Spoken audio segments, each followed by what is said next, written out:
É isso, torcedor Alviverde, você que está chegando aqui no canal, mais um vídeo para vocês. Um corte que eu estou trazendo aqui da Placar TV, para quem já deixou os créditos, o link do canal está na descrição.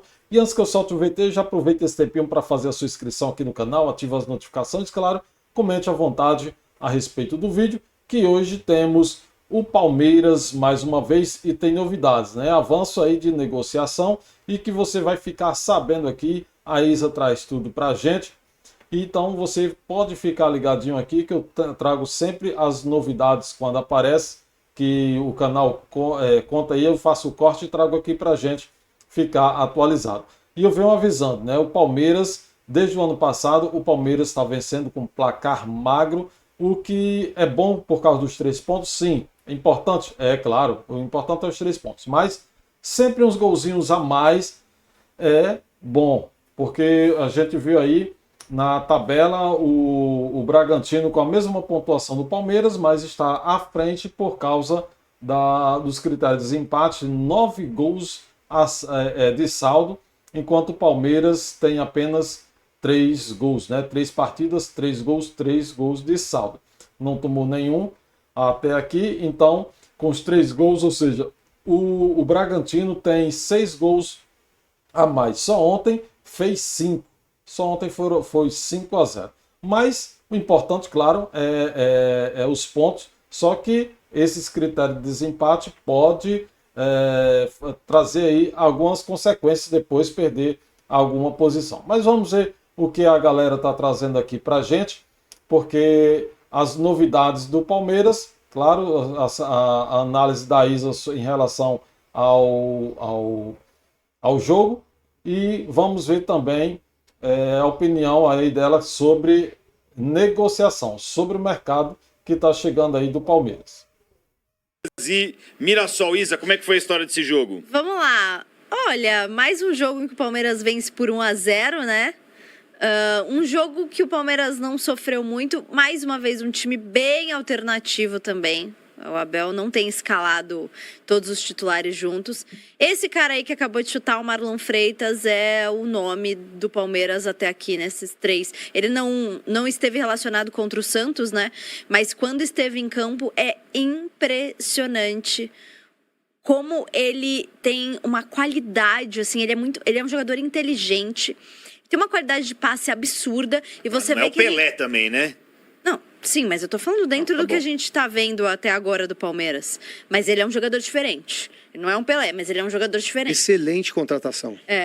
E assim, Jogador ele é um cara que né? tem... Eu acho que tava faltando no Palmeiras um cara liderzão, sabe? Ele organiza, ele fala... Tem até um compilado que a própria TNT fez. Eu não lembro se foi a TNT ou a Casa TV, na verdade.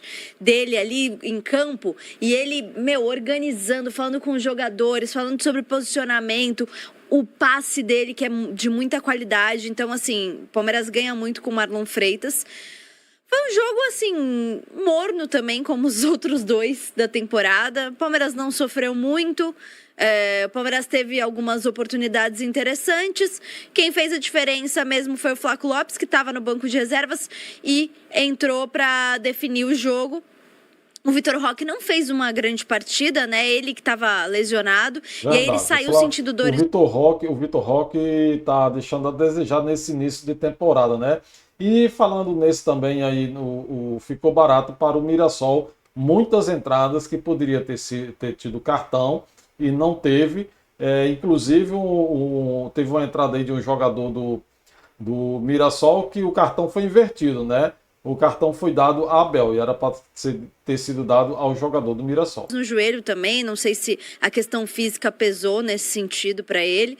Claro, Abel por reclamação, E né, o Andreas Pereira, que se machucou contra o Santos, está evoluindo. O Palmeiras já voltou a treinar, né? O Palmeiras treinou no domingo, porque tem jogo amanhã. E o Andreas já estava treinando em campo. Então, pode ser que esse retorno dele seja abreviado, não como a gente estava esperando de um mês. Pode ser que ele retorne mais rapidamente a jogar. Assim, não foi um jogo de grandes... Mas o Palmeiras tá fazendo a liçãozinha de casa dele. Pô. É isso. Vai lá, joga um pouquinho, não se mata muito, pum, 3 pontos. Vai lá, classificado. pum, 3 pontos. Vai lá, pum, 3 Já tá classificado Já e pode continuar com essa pré-temporada aí de ficar mexendo no time até o final. Ou seja, levando só na maré mansa, né? O importante só os 3 pontos. Lembrando só dos 3 pontos. Não está querendo pegar primeiro do colocado da tabela, né? Do grupo. Não é igual o Campeonato Brasileiro, que vence quem está na ponta, né? Mas tem a questão da decisão em casa, né? De decidir em casa quem faz a melhor campanha. Tá tranquilo, É Palmeiras. coisa que Corinthians, São Paulo e Santos não conseguiram fazer. Não estão. É? Acho que isso aí é a grande diferença desse Palmeiras aí de Campeonato Paulista para os outros aqui. E o próprio Mirassol, a gente vai começando a já, né? Mas é porque o Mirassol é aquilo que eu disse aqui desde o início, desde quando o Mirassol venceu o São Paulo por 3-0. A gente não sabe qual é esse Mirassol. Porque o Mirassol é um time, um elenco que mexeu muito, que mudou muitas peças. 11 jogadores do Mirassol saíram. Então é normal que o Mirassol demore a engrenar. Até o... Esqueci o nome do treinador do Mirassol, meu Deus. Rafael Guanais falou sobre isso. Ele falou, olha, a gente ainda tá numa reconstrução, vai ser devagar mesmo. Então, assim, a gente viu um Mirassol arrasador contra o São Paulo, tudo bem, foi um jogo ótimo do Mirassol, mas também muito por conta do momento que o São Paulo tá vivendo. Então a gente tem que ter paciência para entender também qual vai ser esse Mirassol. O Mirassol fez uma grande campanha no passado no Campeonato Brasileiro, a gente não sabe se isso vai se repetir. Eu acho que a tendência é que não se repita, inclusive. O Mirassol, bom, fez uma grande campanha. Eu acho o Guanais um grande técnico. Eu acho o projeto lá muito promissor. Mas o Mirassol, ele entra como um dos times que podem ser rebaixados no Campeonato Brasileiro. Se a gente for pensar em investimento, se a gente for pensar em até valor de... Mas o Mirassol, gente, porque assim, esse ano o Mirassol vai ter uma levada de jogos bem acima do normal, do que ele costuma fazer na temporada. O Mirassol tem costume de jogar o quê? Série B e o que mais? Copa do Brasil. Esse ano, além do estadual, como sempre ele joga, né? São 3 campeonatos do Mirassol. Estadual, Copa do Brasil e Série B. Esse ano ele vai ter os 3, né, que é só trocando aí da série B para a Série A, né, como já foi o ano passado. Vai ter também a Libertadores, porque ele se classificou e vai entrar na fase de grupos da Libertadores. Então, ele já vai ter o quê? Esses jogos a mais. Então, a temporada desse ano do Mirassol vai ser mais puxada e provavelmente o técnico já estão vendo que eles não vão conseguir ir muito longe porque não tem elenco para isso. Não tem um projeto voltado justamente a tantos jogos, tanta partida, né, ter um ano puxado. Eu penso muito em número de jogos também. Esse ano o Mirassol... O normal pro Mirassol é não conquistar nada nessa temporada. É ser eliminado na primeira fase da Libertadores. Ficar talvez de 10º para baixo no Brasileiro. O normal é isso. E isso faz parte do projeto. Faz parte do projeto. Se o Mirassol consegue de novo, é um projeto que está subindo mais rápido do que é normal. Porque não é um projeto que, por exemplo, chegou um árabe aí e meteu 1 bilhão. Não, cara. Sim, não. É um time que foi se construindo aos poucos e está apostando em estrutura. Não em injeção de capital. E o próprio presidente do Mirassol já deu uma declaração falando que, olha, nosso ano de 2026 é mais uma vez para brigar para não cair. A nossa realidade é essa. O nosso campeonato é esse. A gente briga para não cair no Campeonato Brasileiro. Então, assim, a gente não sabe qual vai ser o Mirassol de 2026. Agora, o Palmeiras é isso que você falou, Alfinete. O Palmeiras está fazendo o que precisa fazer, conseguindo rodar o elenco. Em momento nenhum, o Palmeiras jogou com o time completo e, mesmo assim, tem garantido as vitórias. E agora o Palmeiras também, nos bastidores, está se reforçando, está trabalhando para se reforçar, né? Em peças aí pontuais. Vamos ver então a última notícia que saiu da movimentação do Arias aí. Vamos lá. E aí você pode passar pra gente, assim, eu acho que de sexta pra cá tá meio parecido. No frigir dos ovos. Tá acertado com ele aí, falta talvez assinar, falta alguma coisa aí que a gente não sabe mas tem o lance lá do Fluminense. Pois é, gente, vamos ver aí as atualizações sobre o Arias, o John Arias, que já está prestes a chegar no clube. O Fluminense alega que ainda não recebeu notificação, que tem que ser notificado. Mas isso é o que eles dizem, né? Ninguém sabe se realmente eles vão querer segurar essa negociação até o fechar da janela e para que esse jogador não venha para o Palmeiras. Talvez eles não consigam, né? Não tenham dinheiro para comprar o jogador e queiram melar aí o negócio com o Palmeiras. Mas vamos ver as atualizações da Isa aí em relação a esse negócio. Amanhã a gente mostra o presidente do Fluminense falando sobre essa negociação aí. Alguns jornalistas já estão dando que tá tudo certo, que o Palmeiras já acertou bases salariais com o Arias. Alguns jornalistas, inclusive, falam que a negociação vai girar em torno de 14 milhões de euros. O que até me surpreendeu, de certa forma, porque ele custou 17 milhões de euros ao Wolverhampton, que ainda nem pagou o Fluminense. Então, olha o tamanho dessa confusão. Só que aí o que acontece, né? Muita gente se pergunta, mas o Fluminense vai deixar isso acontecer? Não é questão de deixar ou não acontecer. O Fluminense tem a prioridade de compra, eu já expliquei isso aqui na sexta-feira, porque causa muita confusão. O Fluminense tem a prioridade de compra, então o Fluminense é obrigado a ser, tem a obrigação, aliás, o Wolverhampton tem a obrigação de notificar o Fluminense, olha, chegou uma proposta. Falando nisso, o Wolverhampton também ainda está devendo o jogador, mas isso é porque parcela, né? Comprou parcelado. Aqui, vocês vão querer cobrir? Ou o Fluminense igualar, precisa, né? Igualar, exatamente, então, igualar a proposta. Mas isso que você falou, o Wolverhampton ainda não pagou o Fluminense? 100%? Ainda não pagou 100% o Fluminense ainda não. Isso pode prejudicar o Palmeiras, hein? Não necessariamente. A partir do momento que o Wolverhampton notificar o Fluminense falando que tem uma proposta, se o Fluminense quiser pegar ele de volta, ainda não recebeu o valor. Não, mas eu acho que isso não influencia na compra, pelo que eu entendi. Não influencia. O Fluminense vai lá. Então eu quero. Tá bom, o Palmeiras ofereceu 14. Tudo bem, só que vocês estão devendo pra gente ainda 7. Então, mas a questão não é a falta de pagamento. Isso. Não é assim. É um acordo que eles fizeram de pagamento parcelado que ele ainda não pagou. Não quer dizer que o Wolverhampton não pagou o valor. Mas tudo bem, mas aí no modo caso como tá falando, aí parece que o Fluminense queira exercer a cláusula, pode falar, tá bom, mas você me deve 7 aí, então só tem que pagar. Não, porque são acordos diferentes. Não sei. O acordo do Fluminense com o Wolverhampton comprou parcelado. Ele ainda tem essa dívida e ainda vai permanecer com essa dívida. Mas ele pode vender o John Arias para outro clube e aí é uma outra negociação. Agora, muita gente está falando, né? Não, mas eu acho que o Fluminense não vai deixar. E o presidente do Fluminense fala, olha, a gente vai querer exercer a prioridade de compra, mas eu não posso prometer porque eu não sei se eu vou ter o valor. A gente não sabe sobre os valores de uma possível negociação. A gente quer exercer a compra. O que eu acho aqui é um achismo, tá, gente? Achismo. O Fluminense não vai ter o valor, provavelmente, para igualar a proposta do Palmeiras.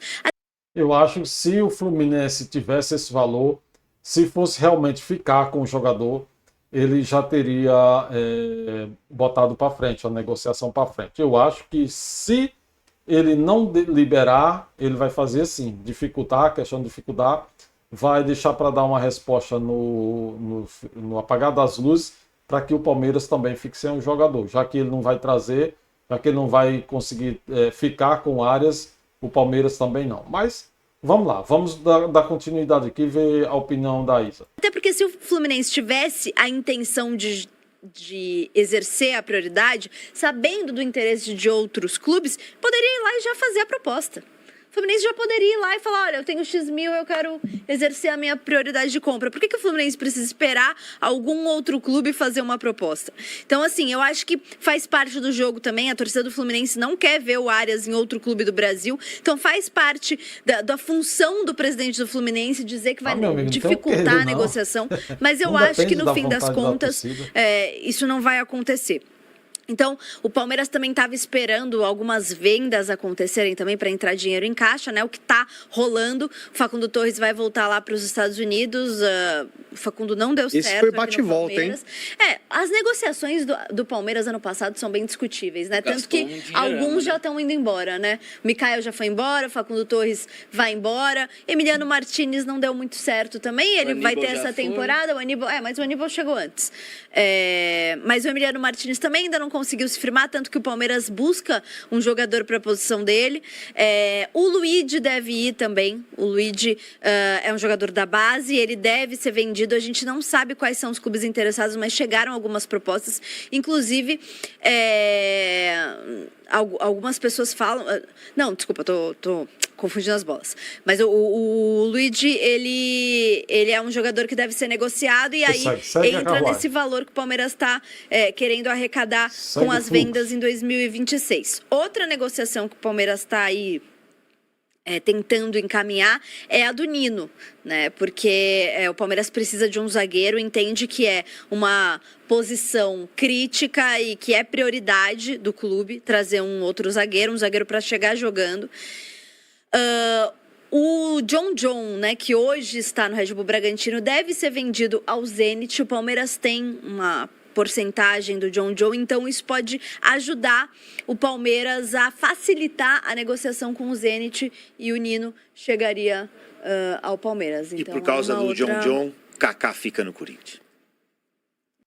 Eu acho que qualquer negociação que o Palmeiras faça, né, qualquer compra, o jogador tem que chegar para jogar, né, tem que chegar jogando e não para fazer acúmulo, né, acumular jogadores e fazer aí um negócio só para fazer volume, né, dizer que tem jogador. Para mim, o jogador tem que chegar jogando.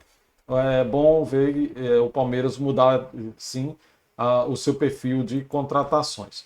Vamos ver aqui como é que ficou, então, no caso, a tabela do Paulistão após o encerramento da terceira rodada. Quase aí já na metade do campeonato, né? O Bragantino, como falei, venceu e chegou a 9 pontos e 9 saldo de gols, né? 9 gols de saldo. O time ainda, assim como o Palmeiras, ainda não sofreu nenhum gol. O Novo Horizontino também venceu e o Capivariano também venceu. Os 4 primeiros venceram, né? E depois daí, somente a Portuguesa, que está em 12º, conseguiu vencer, somou seus 3 pontos na temporada, foi sua primeira vitória na competição e subiu a 12ª colocação. O Santos é o 8º, se a competição terminasse por aqui, a primeira fase, o Santos era o último que entraria, então ficaria Bragantino, Palmeiras, Novo Horizontino, Capivariano, São Bernardo, Primavera, Corinthians e Santos. Assim, o Corinthians e Bragantino, o Santos e Bragantino se enfrentaria, Palmeiras e Corinthians, assim teríamos o primeiro derby do ano, Novo Horizontino e Primavera e Capivariano contra o São Bernardo. No caso, Novo Horizontino e Capivariano, 6 pontos. Aí com 4 pontos, o resto, né? São Bernardo, Primavera, Corinthians e Santos. Velo Clube e São Paulo também tem 4, mas pelos critérios de desempate, eles estariam fora. E a turma de 3 pontos, Mirassol, que venceu apenas seu primeiro jogo, e Portuguesa, que venceu o primeiro agora, na terceira rodada. Noroeste, que tem 2 pontos, empatou 2 partidas, perdeu a primeira, e o Guarani também, que empatou duas partidas. O Botafogo de São Paulo também empatou 2, e quem não pontuou nada ainda, perdeu as 3 rodadas, foi a Ponte Preta, e Botafogo de São Paulo e Ponte Preta seriam os clubes rebaixados. Assim ficaria aí a tabela do Paulistão até agora na última rodada, a terceira rodada. E amanhã já começa a 4ª rodada, tá? O Palmeiras vai enfrentar aí o Novo Horizontino. A gente não sabe como é que o Abel vai colocar o clube, né? Vai vir com o time. Sabemos que o Abel está sempre fazendo essas rodadas, essas modificações. Isso porque o Abel aproveita o estadual, né, o paulista, para fazer as tratativas aí de pré-temporada, né, para ir afiando aí os jogadores, treinando, vendo qual equipe vai ser titular. E também, aí no caso, amanhã, terça-feira, vai ter apenas esse jogo. Palmeiras e Novo Horizontino, no caso, o jogo é fora. na casa do Novo Horizontino. Não sei aí como é que vai vir esse time aí do Abel Ferreira. Esperamos que o Abel ponha um time que consiga vencer mais uma vez para a gente chegar aos 12 pontos, garantir já a classificação. O estádio é Doutor Jorge Ismael de Biassi, né? O estádio aí do Novo Horizontino. Então vamos ver ainda quais vai ser a presença aí da torcida palmeirense nesse jogo. E continuando na quarta-feira vai ter Noroeste Capivariano, São Paulo e Portuguesa, Mirassol e Bragantino e também Ponte Preta e São Bernardo. E para fechar a rodada na quinta, Santos e Corinthians, aí um clássico, né? O Santos e Corinthians, o Botafogo de São Paulo e Primavera e Velo Clube e Guarani. Isso encerrando a rodada. E depois Palmeiras joga no sábado contra o São Paulo, o primeiro choque rei do ano. Aí vamos ter o Palmeiras já vai ter 2 clássicos. Foi o primeiro contra o Santos, o Palmeiras contra o São Paulo, outro clássico. Então o Palmeiras só no estadual o Palmeiras vai fazer 2 clássicos, para quem gosta de ver o futebol do Verdão aí nos clássicos. É aquele negócio, clássico é clássico, ninguém sabe quem ganha, qualquer um pode vencer. Mas vamos ver, torcer para que o Palmeiras vença, no caso aí, esse jogo de amanhã contra o Novo Horizontino, mesmo sendo fora de casa, e torcer para que o Palmeiras também volte a vencer com placares mais elásticos, porque esses placares magros é muito perigoso. Eu sempre venho falando, o gol pode sair no primeiro tempo, no início do primeiro tempo, e tomar uma virada, porque um placar magro é bem perigoso. Mas é isso, inscreva-se no canal, ative as notificações, comente à vontade a respeito do vídeo, e vamos que vamos, avante palestra, que amanhã tem Verdão em campo.